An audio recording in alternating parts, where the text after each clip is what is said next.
Welcome to Making More, the podcast where high-performing business owners and visionary executives share how they're building more than just bottom lines. I'm your host, Billy Fisher, an engineering leader turned business and executive coach, and I'm guided by a personal mission to help leaders create clarity, build forward momentum, and make more of what matters most. Today, I'm honored to be joined by Joey Bates, a Marine Corps veteran, strategic leader, dedicated problem solver, and a passionate innovator in electronic safety technology. From the high-stakes world of military operations to crafting advanced solutions and training regimens for industrial settings, Joey brings a rare blend of discipline, design thinking, and empathy. This episode will explore transformation, leadership under pressure, and how we can engineer safer workplaces without losing our human touch. Joey, welcome to Making More. Thank you, Billy. Glad to be here. So you're based out of Lexington. You're coming at us today from a hotel in Evansville. What was Lexington like this past weekend? Did you get to go to the UK football home opener like I did? No, I did not get to attend, but I definitely heard great things. I'm a diehard UK fan, and so saddened I missed that one, but I'll try to catch the next couple ones. Very good. I'm happy to be joined by my first guest that shares that passion for UK athletics. It's something we'll weave in throughout the episode today, but appreciate you joining me. I'm excited to dig in with you. Just want to talk first about your story as a veteran. Obviously, that's going to be just a unique way to gain leadership experience in this world. And so just tell us a little bit about how you served. Yeah, absolutely. So, ever since I was a young child, I had a calling to join the military. I mean, even since maybe age 7 or 8, I knew that I wanted to be in the military in some capacity. Didn't really know what branch, but I think I was always leaning Marine Corps because my father was Way City Tet Offensive during Vietnam and served 4 years.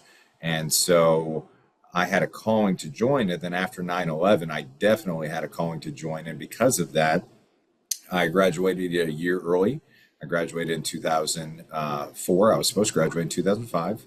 And off I went at 17 years old. I was 17 almost for a whole year and used phone cards to be able to call home on a payphone because I wasn't old enough to sign a cell phone contract. And I went off and joined the military, and I got stationed, first duty station west of the Mississippi. I didn't know anybody west of the Mississippi at all. And so I was just alone and unafraid, out on the open and trying to figure things out as an adult at the same time. And so it was a very shocking reality for me.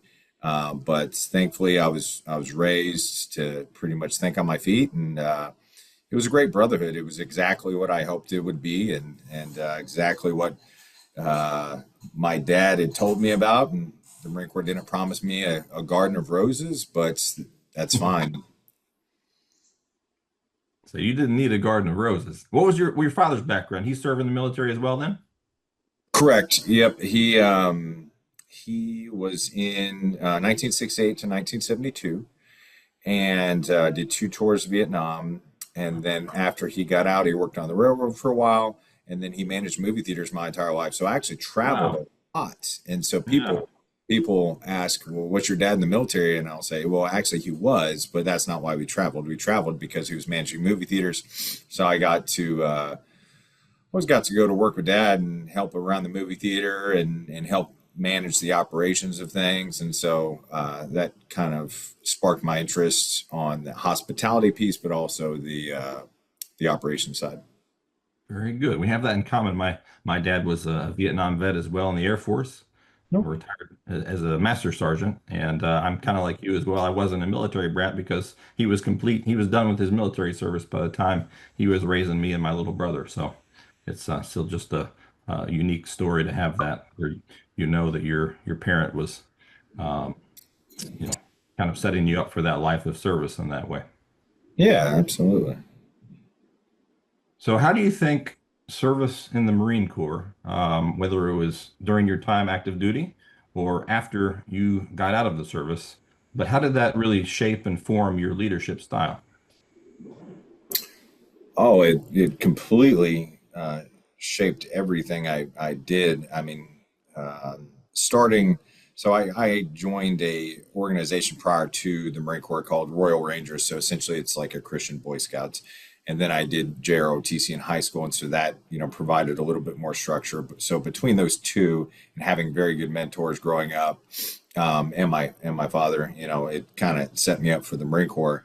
But then transitioning in, it makes you realize that somebody's life is in your hands, and a mother is somewhere out there worrying about their baby boy and baby girl, hoping that their leader is taking care of them. And so it's a huge responsibility. But equally, even on the corporate side, I have the responsibility of leading others to make sure that uh, they're taken care of, and so that comes with a price of being compassionate and empathetic and sympathetic, and making sure that they're developing not only as a professional but also lending a helping hand when it comes to providing real world experiences, so that way they don't have to learn things out the hard way and make those mistakes. They can learn off of the experiences that I pass off of. So. Mhm. Perfect. There's one other benefit of the active duty life, and that is taking advantage of the GI Bill and all of the access you have to higher education. I think that's something that you've also done a really good job of in your career. Oh yeah. So I graduated a year early, but I was not ready to go to college. I was ready to ground pound and live things out the tough way in the Marine Corps. So I did national security asset security on a nuclear submarine base in Washington State for a couple of years. And then it wasn't, so I joined in '04. So it wasn't until 2010, so 6 years later, until I started to go to college. And so I completed a bachelor's degree in 2013. I later on went on to get two more graduate degrees, one in human behavior and then one in information communication technology. So the quantitative and the qualitative side. Mhm. And then after that, I decided to go get a PhD, and all four of those degrees have cost me absolutely nothing to complete, which has been amazing. And so that's kind of the reason why I kept pursuing education, was because it was absolutely free. And if I wouldn't have accepted it, it would have been a wasted opportunity. So, Absolutely. I think that's just the epitome of continuous improvement is making mhm, sure that your life is filled with lifelong learning. And so congratulations. I know the PhD work is not done yet, but I'm mhm. excited to see you get that doctorate here pretty soon. Oh yeah, and there's always application to what I'm learning, and so there's essentially a return on investment back to the business. So by me still being a lifelong learner, I'm taking um, tools from these courses and then reinfusing those back into the business, and that happens all the time. So that's the world as we knew it yesterday is not the same as it's going to be tomorrow. And so every day professionals need to study to show themselves approved, because every day changes, especially with AI. That changes the Mhm. game completely. Because the manual application of how we did something yesterday more than likely is not going to be the world we live in tomorrow. And so it's very crazy, and it's almost we're almost living in a sci-fi world, because getting used to the same tactics, techniques, and procedures can't be the status quo anymore. We have to evolve every day. And if we can't do that, we will be left behind by our competitors, whether that be in manufacturing, whether that be in operations, whether that just be in any job market. It really doesn't matter. No, I think the same is true for coaches and for leadership training. I think this is such an amazing time. I had a guest on my last episode who was the head of AI for a company out in Seattle and is getting ready to take a position for a company that you've probably heard of doing the same work, leading an engineering team. And he and I just went around and around about kind of the misconceptions about AI and what that's all about. But you're exactly right that it is creating the most rapid change that I think the civilized world has ever seen. And so you cannot just ignore it. to be able to get to know and know how you can use it as a tool. Again, not to replace people, but to make our lives better. So, tell me a little All right. bit about Matrix. We haven't even mentioned the company you're with now. Oh yeah. So okay. So Matrix. Matrix is a mining and industrial safety uh, equipment solution subsidiary of Alliance Coal, and Alliance Coal being the largest coal manufacturing company on the East Coast. And so what they do is Matrix. We provide safety equipment to the mining and industrial spaces in the form of AI. And so how they do that is they have a trained model camera that picks up the silhouette of a human being, and it does a couple things. One, it sends a notification to the driver and pedestrian that, hey, you're getting too close. And it does that with a noise, it does that with a light, and then it also can tie into the throttle of the vehicle to slow the vehicle down to 1 mile an hour. And so this is being tested and actually and for the last several years is being used in the industrial and in mining environments. And it is the most leading cutting edge tool in the US to be able to do this. And although there is a competitor there in France, they don't have installation teams. They don't have the face to face interaction that our installation teams have to be able to do this. Plus, our system's a lot cheaper. So, that being said, it's business is always booming and it's rapidly evolving, and our company is always looking at cutting edge solutions when it comes to renewable energy resources and different things other than coal. So that way, if coal in the future doesn't do as well due to changing administrations, there can still be some options and solutions available to our parent company. This technology is just, it's so important because of what it does for operator safety and pedestrian safety in these industrial locations. When I was at Toyota, we had the opportunity to kind of co-develop a solution with Japan Mhm. using stereoscopic cameras, and just that pedestrian detection alone. The legal team was just all up in arms about, can we do this? Can we say that this is pedestrian safety? And they just had to go round and round about, can you actually market something that potentially saves lives? And I think at the You end of the day, you got to have the right clauses in place. We've learned that from automotive, but I think you cannot let that stand in the way of offering this type of a product to the people that are driving these pieces of equipment around, because they can be deadly. Correct. And so it is marketed as a training solution. So Okay. let's make sure I get that one right, or otherwise legal will smack my hand. Yeah, Director of It is a Communications. training You got to solution. get that right. However, well, it is a training solution, but there is some decision intelligence to it, you know. So if we can give the eyes of the general managers or plant managers, if we can give them the analytics involved to say, hey, why did this close call occur? Um, we can provide a report to them, and so that way they can have more awareness and to be able to make a decision. Was it an erratic driver? Was it the way we have the gear positioned? Was it the zone that needs to be modified and adjusted? And so this capability exists on 3 different product lines, not only on fork trucks but on haul trucks, continuous miners underground. And as long as people are using it the right way, it can save lives. And there are several people that work at Matrix that have seen people killed in these environments.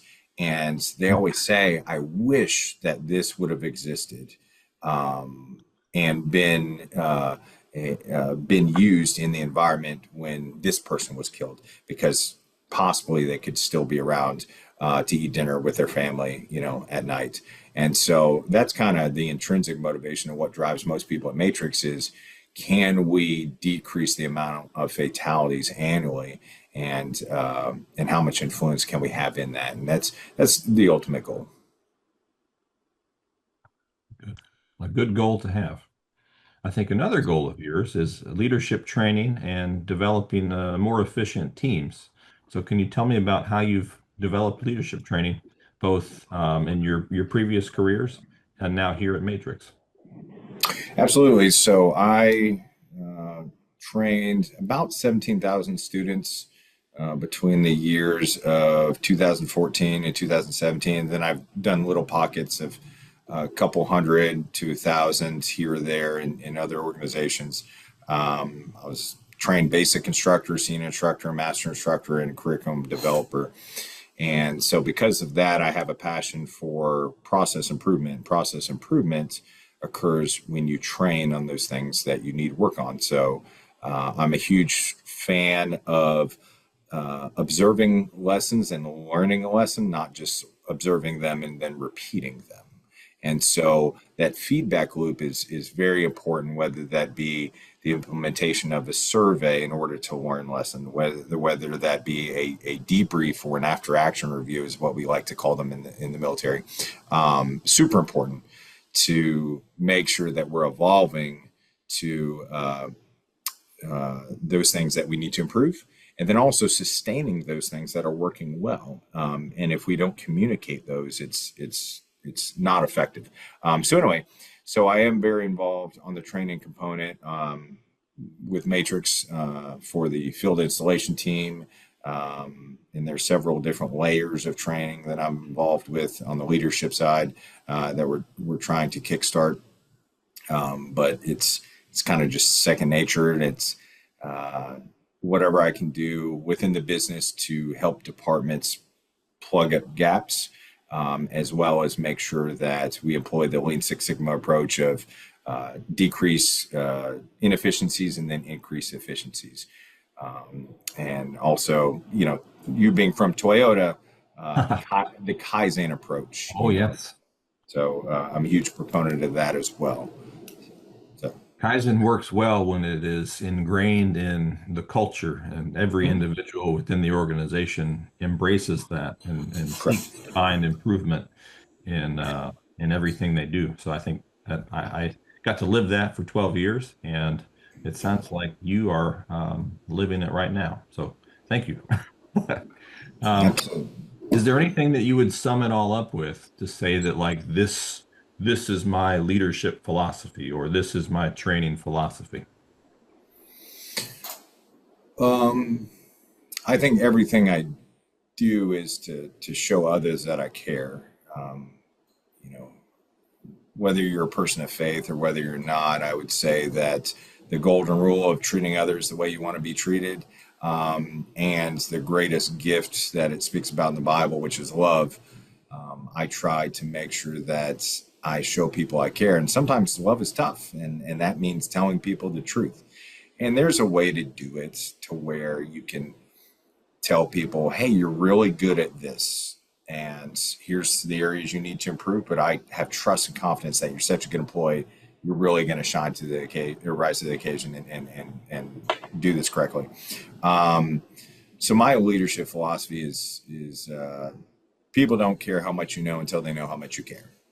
And if they, sometimes that requires extra hours and extra time and pushing people farther than they think that they can go themselves. There's been several times in the military and outside the military, I went farther than I thought I could go. And that helps thicken skin, that helps provide resiliency and perseverance back to them as a human being.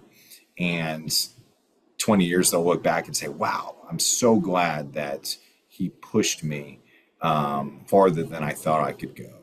And this is definitely imperative right now with the younger generation. Some just don't have as, I won't say that stern isn't the right word, but it's just different. It's a different upbringing.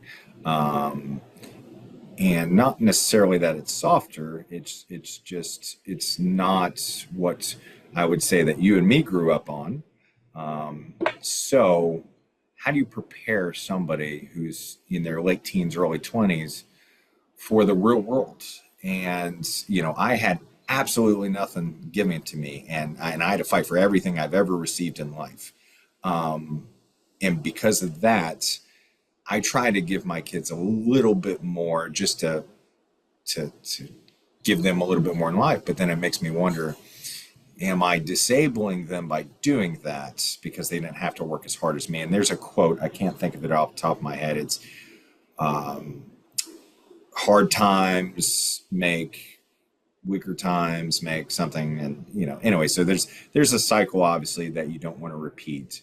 But it is nice to be able to help coach my kids in the right direction because I want them to achieve way above and beyond what I have. Right. The goal And for all of us. correct. And so I teach all my kids, one, to be a savage in everything you do. Two, there's no ceiling in life. And so I'm hoping that every day they go into the day just ready to be a Spartan in everything they do. And somebody says, wow, that person is never going to quit. And so why would I even try to go against them? Because they're always going to win against me. And if you can, it's kind of like playing poker. When you play poker, you can double your mid bet before the flop. And if you do that, typically you scare 50% of the people out of that hand. And then the flop occurs and they realize, wow, I should have folded, but it's a scare tactic. Typically, I see in a lot of friends in my inner circle, my sphere of influence, people I hang out with, they're just people that are unstoppable and you cannot work them. And I have a couple that are in the political arena. And I almost feel sorry for people who are campaigning against them because you'll never outwork them. And so that's kind of what I, want my children to learn from me is hard work ethic and resiliency. But then also those around me, to help push them to be better. I love your comment about tough love. And I think it's such an important piece of leadership because if you don't have tough love, it's going to be really hard to hold people accountable. And I think that accountability piece for growth and for the continuous development is just crucial. Oh yeah. Accountability. Accountability is a must. It's just requiring certain benchmarks to be met by a certain amount of time. And then when those benchmarks aren't met, you have a conversation about it. And I do the same thing with my children. I do the same thing with my employees. You're only as good as your word. And if you promise somebody that you will deliver, you should deliver. And if not, if there's certain circumstances that require you to have a one-off and you can't deliver, that needs to be expressed and expectations need to be managed. But accountability is a huge part of life. And if we don't hold people accountable, that's how we end up with children who just are spoiled and or employees that are spoiled and take advantage of the system. So, Yeah. It's such a key piece of it, being able to measure and track things. I think everything we do is truly measurable or something that we could evaluate with a number, quantify it, right? And just not enough people take the time to do that, to know if they are winning or losing. And that's such a big part of what I do as a coach is to help them put some numbers to it. Let's make this value based. Let's track this.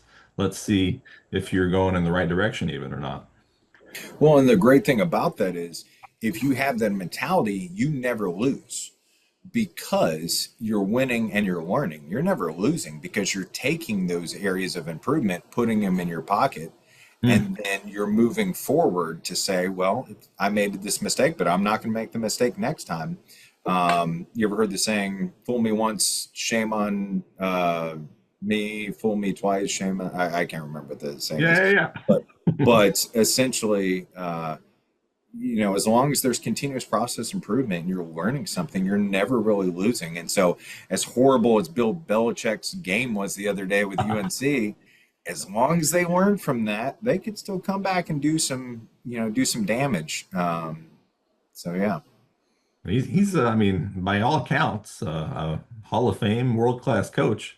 There aren't many that have done it for longer and at a high level like he has. You Mhm. could say that maybe Tom Brady was a big part of that, but I think Tom Brady would tell you that Bill's a really good coach too. So yeah, we'll see. He's got a lot going on there in North Carolina, so we'll see how that turns out.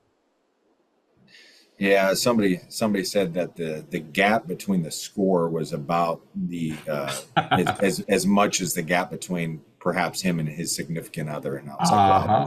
that's I bad. know. It was a really funny line. It turns out the gap is even much bigger than that. But but no, that was a good line. Yeah. Oh, so tell me a little bit about global operations at Matrix and how you all are working across multiple locations and finding success despite that.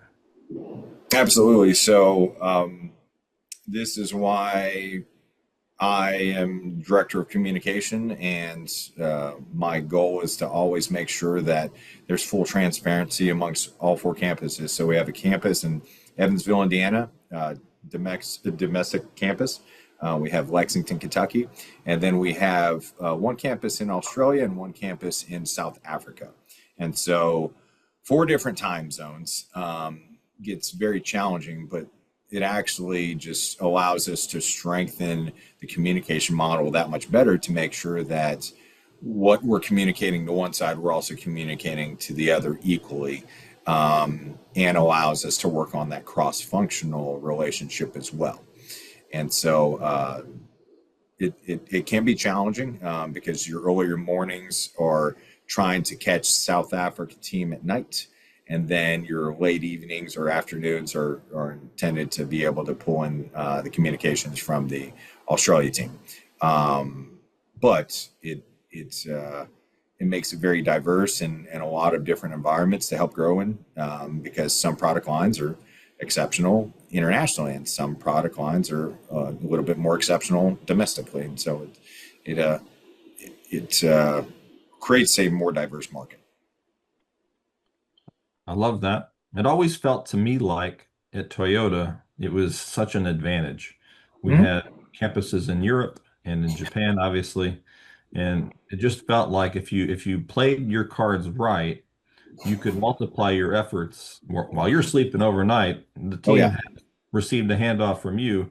They're doing work on it. By the time you get in the next day, it's going to be well advanced from where it was the day before you left it. And so it felt like I could take pride in that, knowing that this is just like an around the clock operation, and we've got the globe at our disposal to make sure that this project goes off well.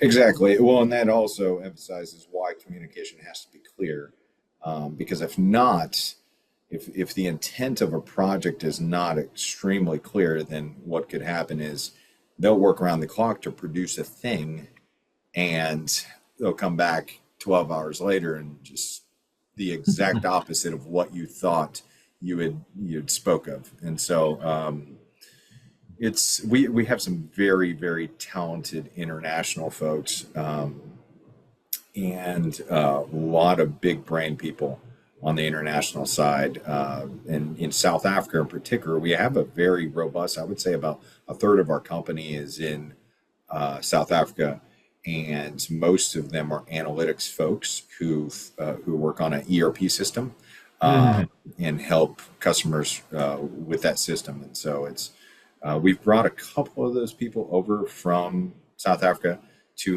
come help augment and supplement inside the U.S.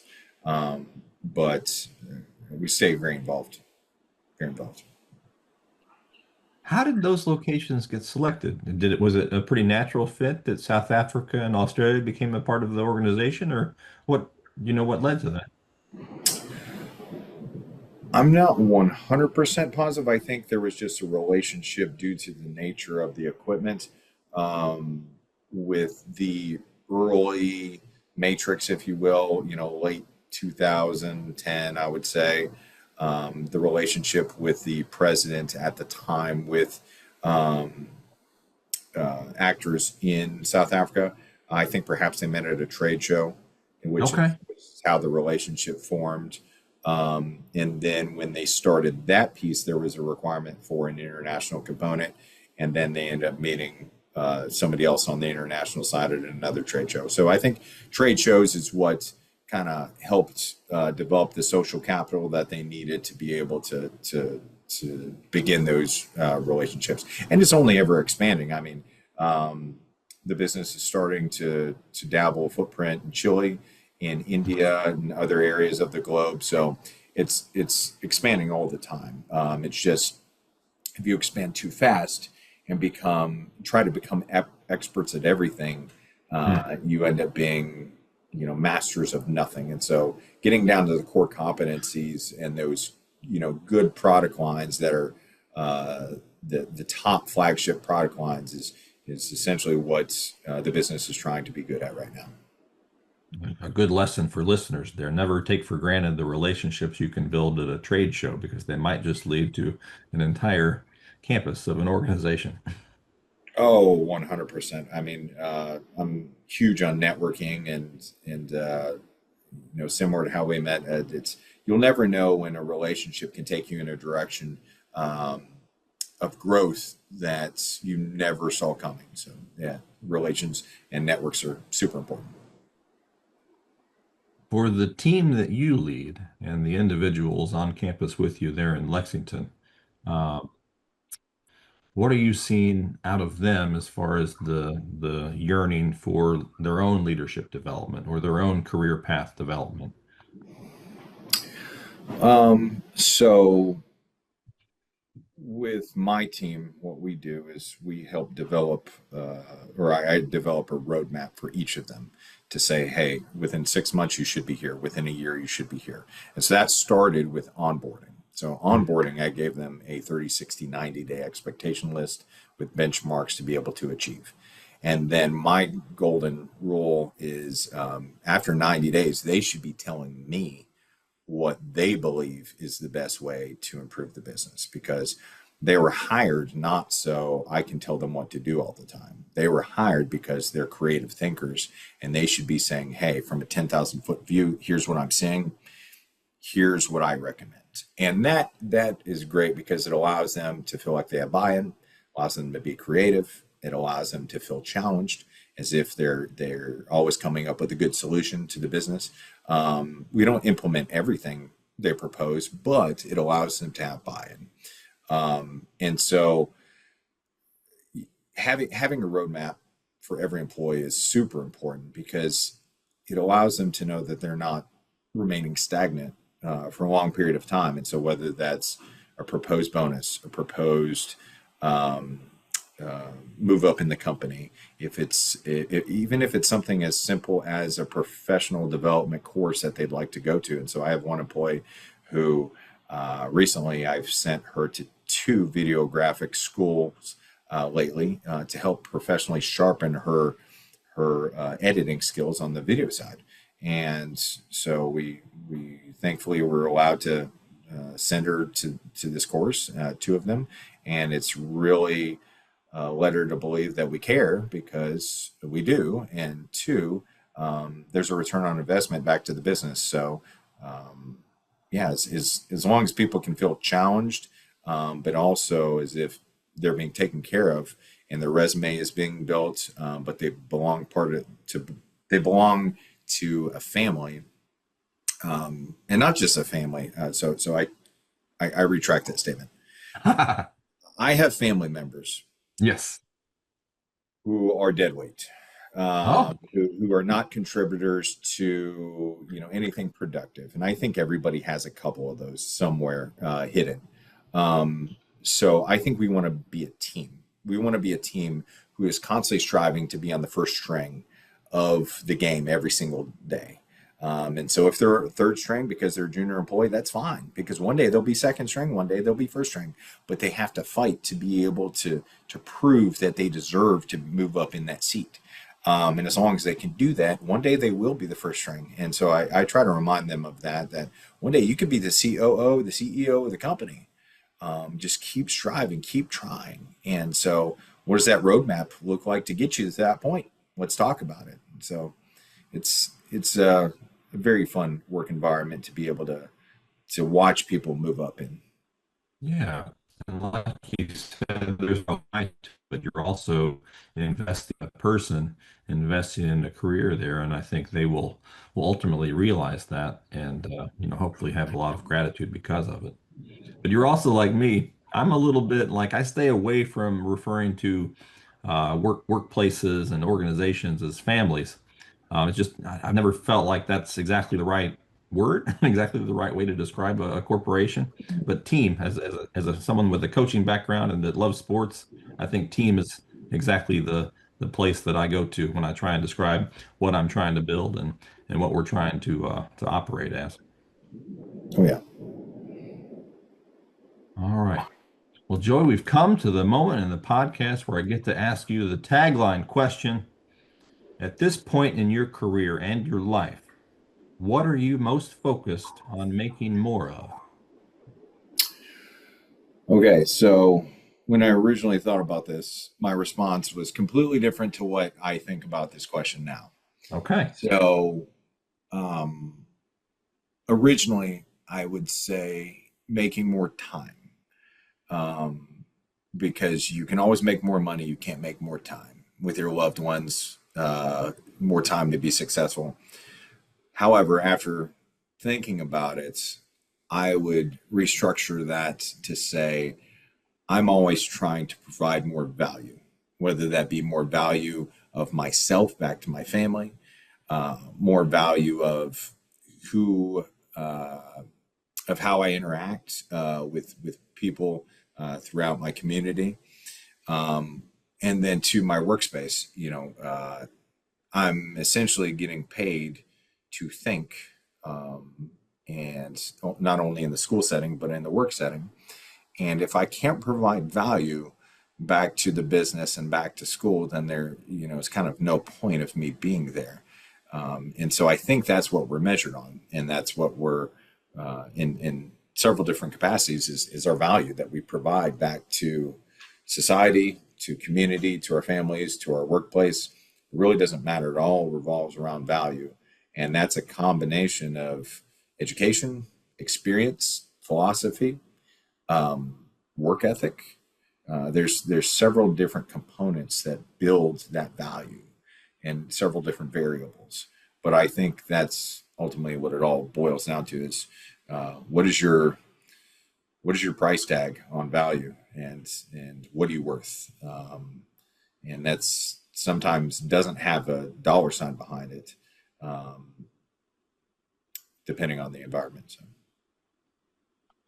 It's such a big thing being able to create and provide value. I think so many people wait on people to just bring them things and have things handed to them. But it's really about looking internally and figuring out what are your strengths, what are your talents, and saying, yes, I'm going to go and do this, create this, build this, Mhm. and this is going to be valuable.